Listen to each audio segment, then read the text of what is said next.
Professor Levy, thank you very much for your time. What would you say the key challenges are currently for Liverpool Hospital?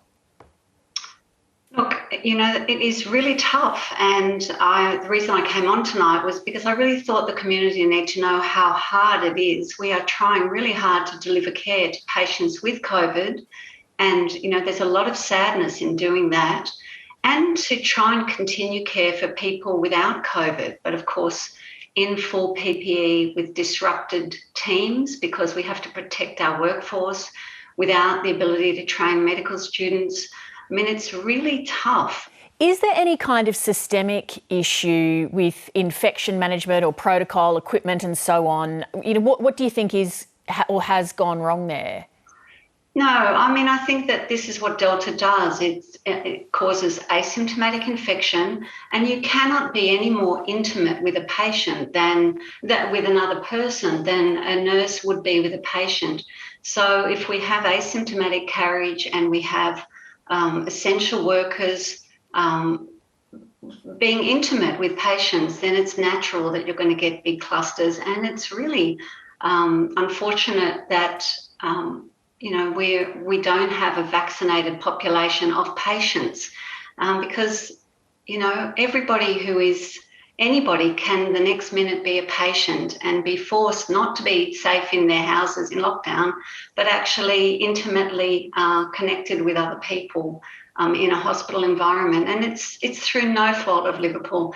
Liverpool the executive have worked incredibly hard actually to try and arm us up with PPE, always following, the rules of what we're allowed to wear in what circumstance. But I honestly think whilst you have unvaccinated staff, some of them are going to have asymptomatic COVID, and if you put them in the line of patients who are unvaccinated, this is what's going to happen. It could have happened anywhere. You're out there. Can you give us any insight into what you think's actually going on and why the cases are remaining around that 300 mark despite the lockdown?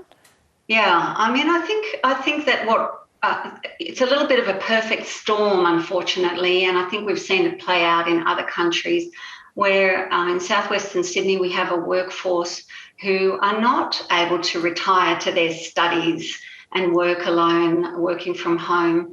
And they often have a lot more vertical and horizontal integration in the families living all together, many of whom are doing essential work. So being exposed in many places and then bringing it back home. And I think that on top of that, there is probably some who have a greater degree of difficulty because of health literacy or language in engaging with what has already been, for even specialists, a hard thing to understand. What age is it okay to get AstraZeneca? Where should I go? Can I get COVID?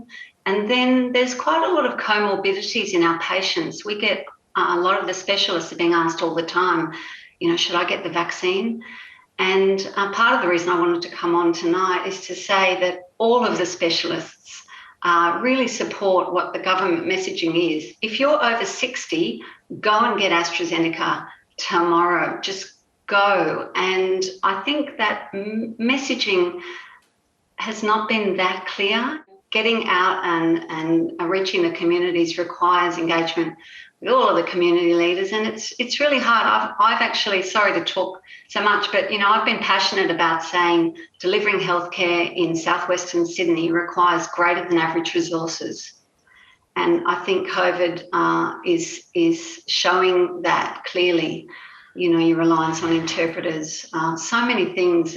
It's just harder to deliver what maybe if you're a highly educated person in one part of town, it's harder to deliver that message sometimes. Not always, obviously. It's not black and white. Professor Levy, we really appreciate your time. Thank you very much. Okay. Hi, I'm Leigh Sales. Thanks for watching this story. If you'd like to watch more of 7:30's stories, they are on the left of your screen. And tap on the button below to subscribe and get the latest from ABC News.